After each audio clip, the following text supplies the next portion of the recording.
Prime Minister Narendra Modi to address the nation in 17th edition of Mann Ki Baat 2 today. It will be aired in all channels of All India Radio and Doordarshan.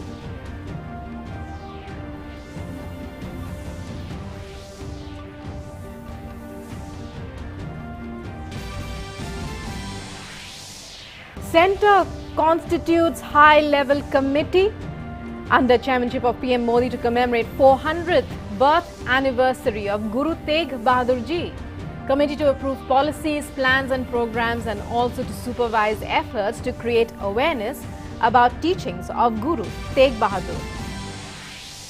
Festival of Dussehra being celebrated across the country today.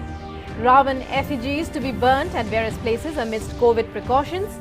Prime Minister Modi extends greetings to countrymen on the occasion of Mahanavami. Raksha Mantri Rajnath Singh to perform Shastra Puja at Nathula to also virtually inaugurate projects in Gangtok. In a big festival gift to borrowers, government waives off interest on all loans up to 2 crores. Also extends date for income tax return filing for assessment year 2020 to 21 till 31st of December. For firms requiring to be audited, last date extended till January 2021. In significant achievement, India's total recoveries cross landmark milestone of 70 lakhs. Nearly 44% active caseload of country is contributed by top 4 states.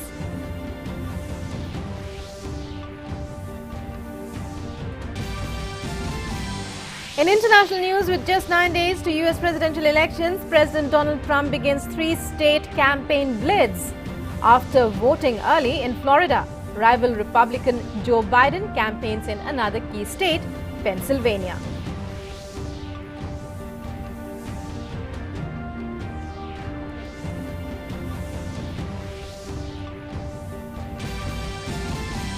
In sports, in English Premier League, Liverpool beat Sheffield United 2-1 in another match. West Ham United hold Manchester City 2-1 all draw.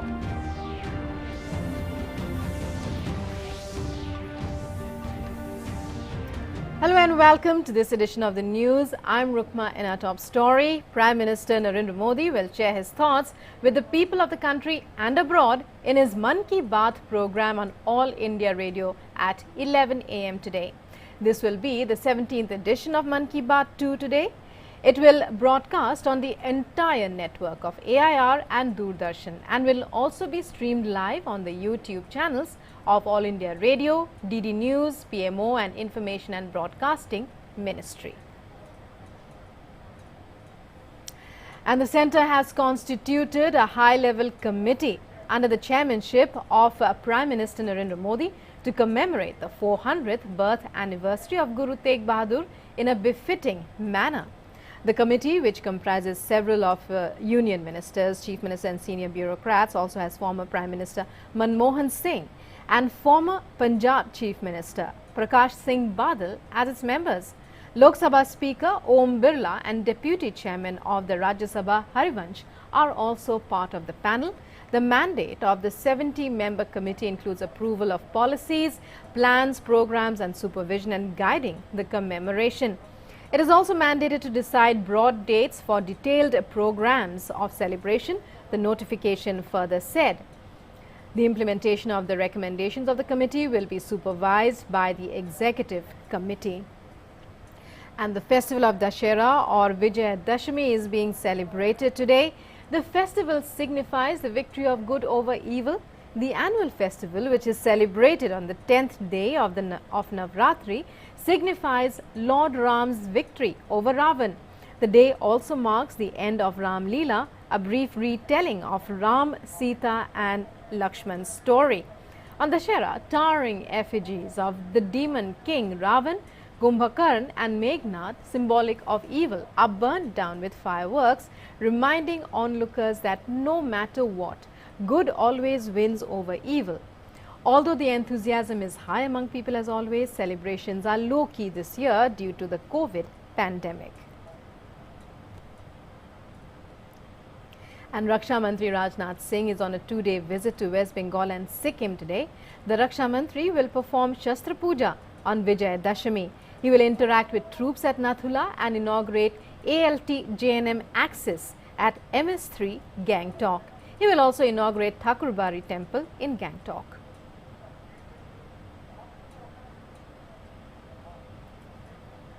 Earlier yesterday, the Defence Minister attended a cultural program presented in his honour in Darjeeling. Speaking at the function, he hailed the valour of the Jawans and said that due to their efforts, the border remains safe and secure. The program was also attended by Army Chief General M.M. Narwane.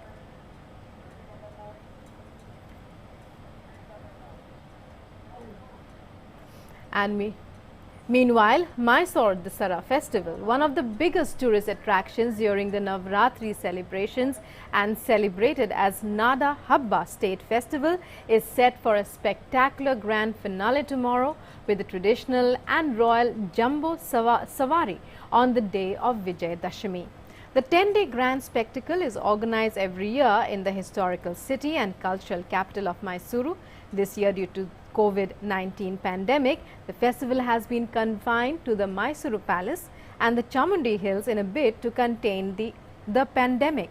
Karnataka CM B.S. Yedurappa performed the Teh Puja at the goddess Chamundeshwari temple atop Chamundi Hill. The city of palaces is lit up at night and the city is illuminated like every year. The Dashera celebrations in Mysore are special with the participation of the royal family members of the Wadiyar dynasty along with the government organized celebrations. However, this time many rituals and practices like Royal Darbar have been toned down due to COVID-19. And Prime Minister Narendra Modi has extended greetings on the occasion of Mahanavami. In a tweet, he said that goddess Siddhidatri is worshipped on this auspicious day of the 9th day of Navratri.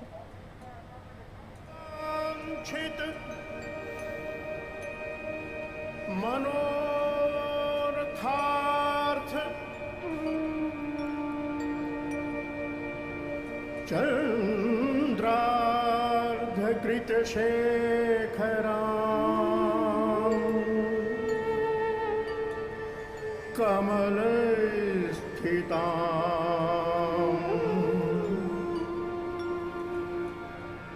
Chaturbhuja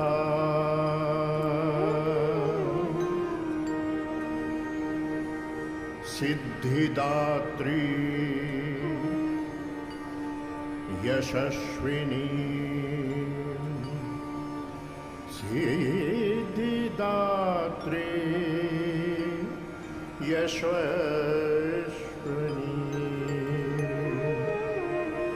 Siddhidatri Yashashwini.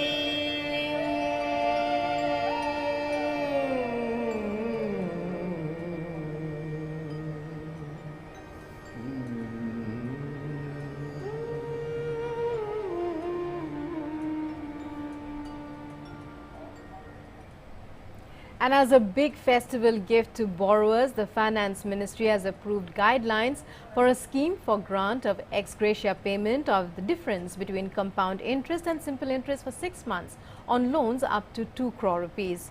Banks are to credit the payment into accounts of all eligible borrowers by the 5th of November.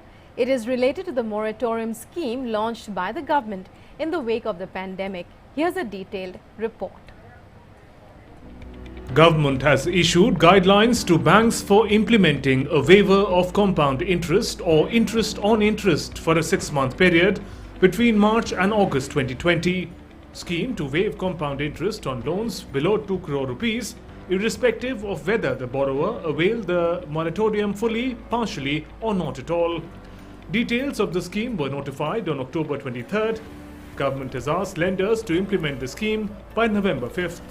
The accounts should not have been tagged as non-performing as on February 29, 2020 for availing the benefits.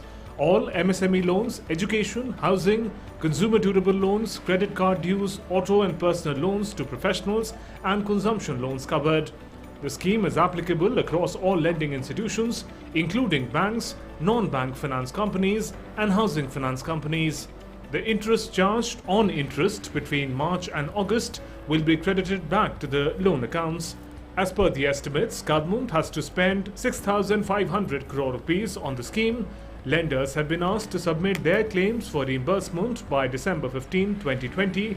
SBI will act as the nodal agency for the government, both to receive and settle claims.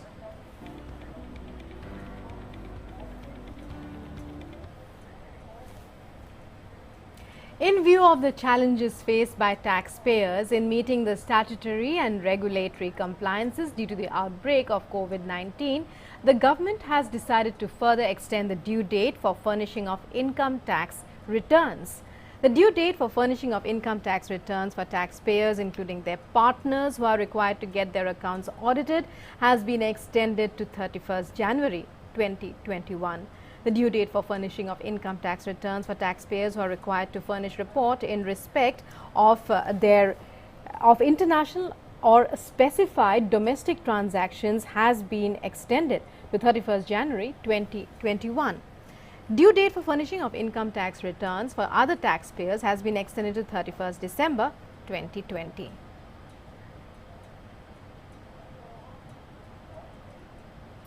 In a significant achievement, India's total recoveries have crossed the landmark milestone of 70 lakhs.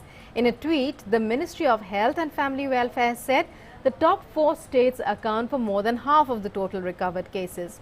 It added that about 44% active caseload of the country is contributed by them.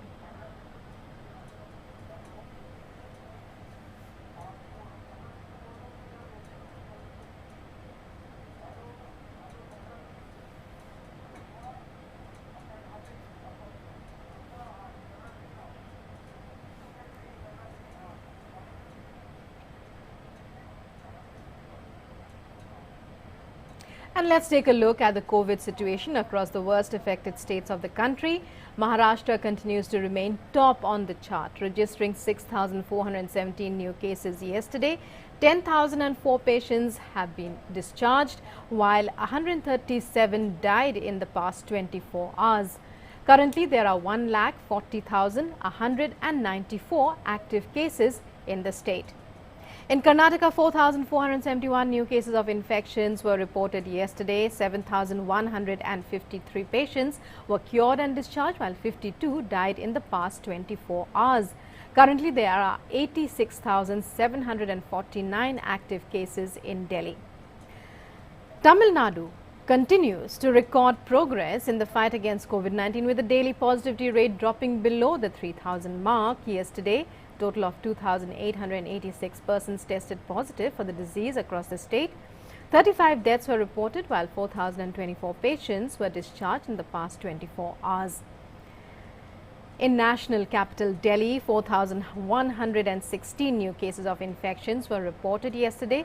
3,614 patients were cured and discharged, while 36 died in the past 24 hours. Currently, there are 26,467 active cases in Delhi. And now moving on to news about the Bihar polls. The battle for Bihar today saw two key contenders of rival coalitions launching their manifestos. Both RJD and Jitan Ram Manjhi's Hum took their poll promises to Bihar's voters. There are just 2 days of campaigning left now for the 71 seats going to the hustings in the first phase of polling on the 28th of this month. And the day yesterday saw top leaders such as BJP President JP Nadda and Smriti Irani carrying out election rallies seeking votes in the name of development. All parties and their senior leaders are leaving no stone unturned to woo voters in Bihar. NDA saw BJP President JP Nadda addressing rallies in Nalanda and Lakhisarai. He hit out at the Mahagathbandhan and asserted that Bihar has a bright future ahead once the alliance is voted to power. Textile Minister Smriti Irani campaigned for Pranav Kumar, the BJP candidate in Munger. She said the people of Bihar have made up their minds to stick with the alliance that has brought Bihar back on the development track. CM Nitish Kumar addressed 4 rallies in Begusarai, Khagaria and Vaishali. He highlighted the steps taken by his government over the past years to end Jungle Raj. राष्ट्रीय Janata Dal RJD जिसके स्वभाव में ही अराजकता है, एक बार भी कभी माफी मांगी इन्होंने? कभी कहा कि हमने बिहार की जनता से गलती की है, माफ कर दो? इसका मतलब यह है कि अभी भी इरादे वही हैं कि जब कांग्रेस के गठबंधन की बिहार में सरकार थी, कांग्रेस के गठबंधन ने आरजेडी की पार्टी ने मात्र 23,000 करोड़ रुपया बिहार का बजट सुनिश्चित किया। बिहार के विकास के लिए भारतीय जनता पार्टी और जेडीयू की सरकार में बिहार का बजट गत वर्षों में 23,000 करोड़ रुपया से 2,11,000 करोड़ रुपया अगर किसी ने सुनिश्चित करवाया तो भाजपा और जेडीयू की सरकार ने करवाया। मेरे लिए पूरा बिहार एक परिवार है और पूरे बिहार की सेवा करना ही हमारा धर्म है। जिनको कितना दिन तक काम करने का मौका मिला और समाज के लिए क्या किया, समाज के उत्थान के लिए कोई काम नहीं किया। अपराध की कितनी घटनाएं घटती थी, नरसंहार कितना होता था, डर के मारे लोग शाम के बाद घर से नहीं निकल पाते थे, आने जाने के लिए सड़कों की स्थिति नहीं थी ठीक, तो ये सब हालत था। कोई पढ़ाई नहीं, इलाज नहीं। NDA ally Hindustan Awam Morcha or Hum National President Jitin Ram Manjhi released its manifesto, as did RJD's Tejashwi Yadav. RJD's manifesto is titled Our Pledge and Oath for Change. Tejashwi addressed rallies in Bhagalpur, Banka. He shared the mega plans of his party to transform Bihar. नया बिहार बनाना है, तरक्की की बात होनी चाहिए, मजदूर किसान की बात होनी चाहिए, नौजवान रोजगार की बात होनी चाहिए, कारखाना की बात होनी चाहिए, शिक्षा स्वास्थ्य की बात होनी चाहिए। मेरा मकसद है आपके जिंदगी को खुशहाल और सुरक्षित बनाना। The run-up to the Bihar polls has seen many leaders testing positive for COVID-19 despite taking precautions. Deputy CM Sushil Modi as well as former Maharashtra CM Devendra Fadnavis, who campaigned in Bihar, are the latest to quarantine themselves after testing positive. Sushil Modi is under treatment at Patna AIIMS. With Patna Bureau, DD India. And we now bring you an update on the COVID-19 situation from across the world. As of now, over 4,29 lakh cases have been reported worldwide, with over 11 lakh 54,000 deaths. Over 3,16 lakh people have recovered from the virus. The United States continues to top the list among worst hit by the pandemic so far, with the highest number of infections. The US has over 88 lakh 27,000 cases of coronavirus, with the death toll surging past 2 lakh 30,000. And the World Health Organization has said that the exponential surge of coronavirus cases across Europe has warranted restrictive measures being taken in numerous countries, making them absolutely necessary. It has warned that even more drastic steps could be taken if the pandemic does not recede. Even countries that avoided severe outbreaks during Europe's first wave of contagion in the spring have watched their case numbers surge, with Germany's death toll crossing 10,000 yesterday. The WHO has thus far called for countries to be uncompromising in attempts to control the virus and said most of the COVID-19 spread is happening in homes, indoor spaces and communities not complying with protection measures. The United States reported over 80,000 new coronavirus infections on Friday, the highest daily case number since the pandemic began. That comes amid other bleak patterns, including rising hospitalizations and daily death tolls across the country, with experts warning that the worst is yet to come. Drug manufacturer AstraZeneca had announced on Friday it will resume the trial of its experimental coronavirus vaccine in the US. The company has said the US Food and Drug Administration has given approval to continue the trial after reviewing all of the global safety data and concluding it was safe to resume. The trial was paused last month after a volunteer in the clinical trials in Britain developed a neurological condition. And now to a deep dive into the US elections 2020.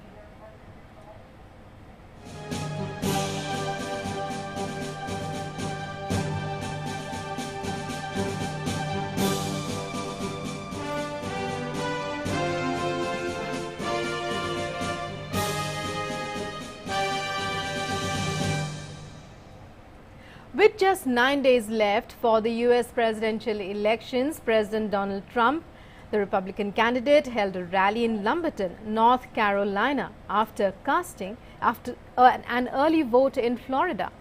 Talking about the pandemic, Trump said that the US is turning the corner in the fight against COVID-19. He slammed his Democratic rival and former Vice President Joe Biden of exaggerating the pandemic among Americans in a bid to win the elections. Trump said that the virus will no longer be in the news after the 4th of November, one day after the presidential election. They prolong the pandemic. That's all I hear about now.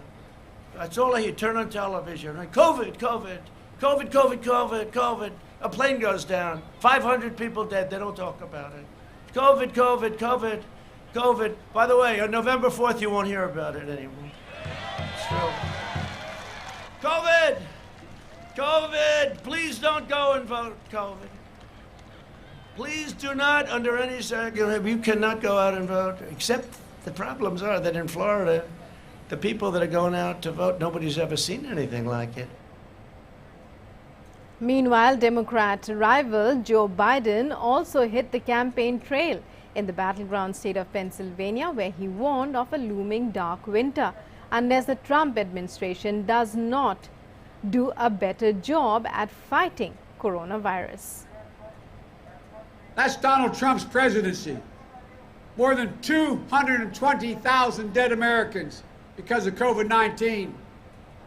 If they get their way, over 100 million Americans, including 5.3 million Pennsylvanians, will lose their protections for pre-existing conditions that we work so hard to provide. Complications with COVID-19 will become pre-existing conditions. And now on to sports. Defending champions Liverpool returned to their winning ways in Premier League with a hard-fought comeback victory over struggling Sheffield United at Anfield. Liverpool beat Sheffield United 2-1. The first goal was scored in the 13th minute of the game by Sander Burge of Sheffield United. After this, Roberto Firmino scored a goal to equal 1-1 each. Liverpool's Diogo Jota scored a second goal in the 64th minute to put the team ahead 2-1. With this win, Liverpool will take second place in the table. In another match played between Manchester City and West Ham United ended in a draw. The first goal came from West Ham in the 18th minute, while the second was scored for Man City by Phil Foden. Manchester City's performance this season is not that good. They have 8 points from 5 matches and are ranked 12th in the points table. And Real Madrid defeated Barcelona 3-1 in El Clasico. Federico Valverde scored the first goal for his team in the 5th minute of the game. After that, Barcelona reversed with the help of Ansu Fati's goal. The score was tied 1-1. Sergio Ramos scored 2 goals for Real, scored in the second half through a penalty, while Luka Modric scored just before the last minute of the match. And top seed Alexander Zverev reached his second final in the space of a week in Cologne with a clinical 7-6, 6-3 victory over Italian wildcard Jannik Sinner in the semi-finals. Zverev will face Diego Schwartzman in the final after the Argentine second seed survived a spirited fight back from Auger Aliassime to beat the youngster 6-4, 5-7, 6-4 in the other semi-final.